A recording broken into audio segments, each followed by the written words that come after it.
Bonjour chers auditeurs, bienvenue à l'Info C'est Beau. C'est Thomas Montigny et aujourd'hui je vais vous parler de Kevin McCarthy qui vient de se faire destituer. En effet, Kevin McCarthy, c'est le président de la Chambre des représentants aux États-Unis. Cette chambre contient 435 sièges qui sont utilisés soit par des démocrates, par des républicains ou par des, euh, des gens indépendants ou des tiers partis, mais qui ont beaucoup moins d'influence. Donc Kevin McCarthy s'est fait élire quand même assez récemment comme président de la Chambre des représentants. En fait, ça a pris 15 tours de vote afin que Kevin McCarthy se fasse élire comme président de la Chambre, pas comme président des États-Unis. C'est très différent comme rôle. Et en fait, à chaque période de l'année aux États-Unis, à n'importe quelle fréquence, parfois ils vont voter pour un budget parce qu'ils ont de l'argent et ils vont décider comment la dépenser. Mettons, s'ils vont financer l'Ukraine, ils vont payer combien d'argent pour s'occuper des frontières, de l'armée, de l'alimentation, de la santé et, mettons, des forces policières. Ça, c'est quelques exemples. Et là, ben, comme dans une assemblée partout dans le monde, il y a toujours plusieurs camps qui n'ont pas tout le temps les mêmes opinions. Donc c'est ça qui est arrivé, en fait, les démocrates et les républicains, il y en a de toutes les sortes. Il y en a qui sont plutôt au milieu de, ben, genre des idées politiques. Il y en a qui sont vraiment dans l'extrême droite, dans l'extrême gauche. On en a de toutes les sortes. Donc là, qu'est-ce qui vient de se passer, c'est que ils ont atteint la date limite de 45 jours pour voter le budget. Et en fait, s'ils dépassent cette date limite-là et qu'ils ne se sont pas entendus avec une majorité de votes pour le budget, ce qui va se passer, c'est que toutes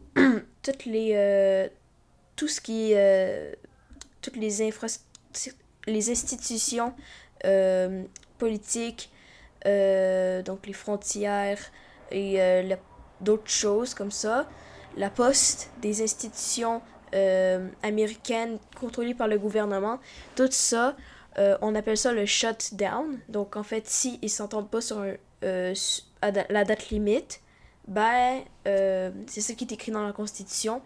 Toutes les institutions vont fermer. Ce qui est très grave parce que ça peut faire perdre des millions, voire des milliards de dollars très rapidement aux États-Unis avant qu'ils s'entendent enfin sur un budget.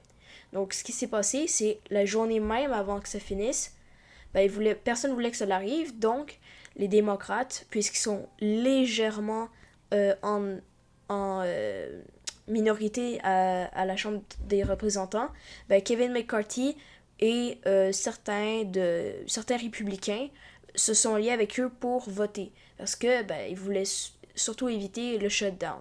Mais il y a Matt Gaetz, désolé si je le prononce mal, et d'autres extrémistes de droite qui sont des républicains, au même parti que le président de la chambre, c'est ça, ben il est contre lui. Donc il a proposé une motion pour faire destituer Kevin McCarthy parce qu'il trouve que il accuse sans beaucoup de preuves d'avoir menti aux conservateurs, de pas bien faire sa job et aussi, bien évidemment, de se ranger du côté des démocrates. Mais moi, je le comprends. Kevin McCarthy, il devait aider les démocrates pour, bien évidemment, éviter le shutdown. Donc, il a fait voter une motion pour la destitution. Ça a réussi, ça a été voté à la majorité.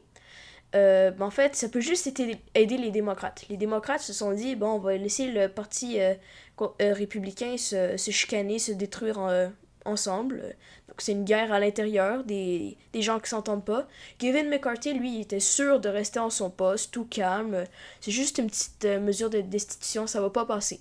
Les démocrates vont en profiter parce que si Kevin McCarthy vient de se faire virer, ce qui s'est passé, ben, les démocrates pourront profiter de ça afin d'essayer d'avoir un président de la Chambre qui pourra les aider à faire passer des lois qui sont plus qui sont plus selon les intérêts des démocrates.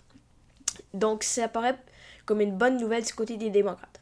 En même temps, certains conservateurs de droite qui sont dans le Parti républicain, eux, ils se disent, ben, au moins, on n'aura plus un faible qui occupe le troisième poste le plus important au pays. Donc, c'est pas mal ça qui s'est passé. Donc, il s'est fait virer, donc destituer, et bientôt, ils vont trouver un nouveau président de la Chambre. Et ce qu'on peut observer avec ce qui vient de se passer, c'est que la démocratie aux États-Unis, donc tout ce qui touche à la politique, ça va mal.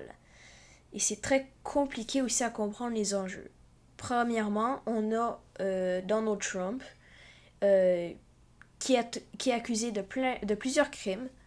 On a surtout des républicains de vraiment grosse droite extrême, qui ont des idées très conservatrices. Donc, je trouve que c'est vraiment dangereux de voir leur ampleur aux États-Unis et à quel point il y a plusieurs personnes qui supportent ça.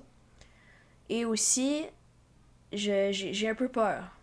J'ai peur que aux prochaines élections, ce soit les républicains qui gagnent.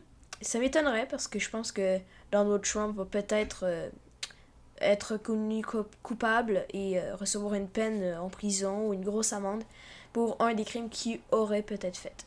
Mais là, cette nouvelle porte pas sur ça, mais je veux juste vous dire à quel point c'est une démocratie à suivre et qui est très chamboulée, qui est très fragile. Merci d'avoir écouté.